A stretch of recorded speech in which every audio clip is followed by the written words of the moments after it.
Kõigile meile meeldiks elada vähemalt 300 ruuduses ja kui mitte 2, siis vähemalt 3-korruselises elamus, mille üks osa avaneb vaatega merele ja mis on teisest küljest otsapidi Männimetsas, kuigi tegelikult saaksime me ju hakkama väga hästi paaritoalises korteris väikse rõdunurgaga ning igapäevaselt meile tundub, et ega enam linnaliikluses pole võimalik hakkama saada kui vähemaga kui vähemalt 7-kohalise linnamaasturiga. Kuid peatume nüüd hetkeks. Ja kujutame ette, et ilmaruumis ei eksisteerigi enam ühtegi 7-kohalist Toyota Highlanderit ega ka Volvo X90. Eksisteerib vaid selline Mini Cooper. Tere tulemast taas kord kaasa elama Nice Luxury proovisõidu saatele.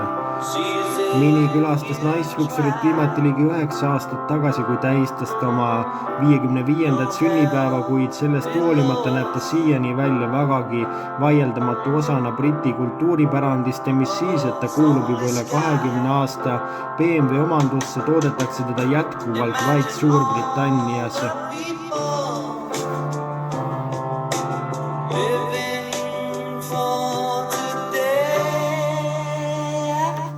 Pagasruumi mahub tal vaid 211 liitrit ja isegi 2005. aasta Toyota Yarisel oli seal ruumi 275 liitri jagu. Tagaistujatel on küll pearuumi natukene, kuid jalaruumi seal praktiliselt pole ja seda ei saa juurde osta ka lisavarustuse nimekirjast. Kuid eks see olegi üks selline 3-ukselise klassikalise luupera rööme. Tegemist on 3. põlvkonna Mini Cooperiga, mis nägi ilmavalgust juba 10 aastat tagasi, kuid mis siiani näeb välja vaieldamatult vägagi stiilne.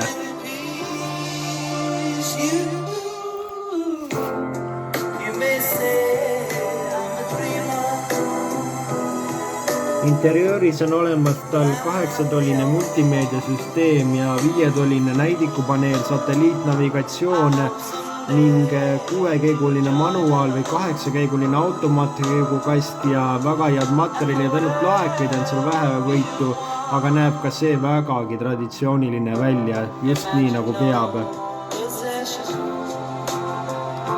Ja isegi distantsi jälgib püsikiiruse hoidja ja kiirusetundlik roolivõimend on tal olemas.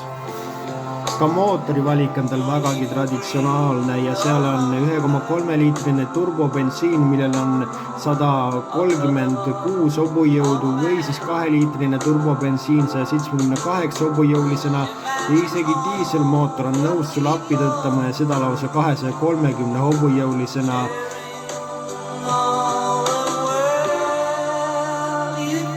Hinnakiri algab tal 25 900 eurost ja kruvib välja ligi 40 000 euroni, mille eest saaks muidugi vägagi arvestatava peaaegu 7-kohalise linnamaasturi, kuid unustagem need linnamaasturid ära ja linnainimeste jaoks neid enam ei pea eksisteerima, kuid sellised Cooperid võiksid eksisteerida iga kortermaja ukse ees, sest et need on linnaruumi loodud. Selline oli sellekordne Nice Luxury proovisõit, kohtume teiega juba nädala pärast ja seniks kohtumiseni ja ligil ikka turvaliselt.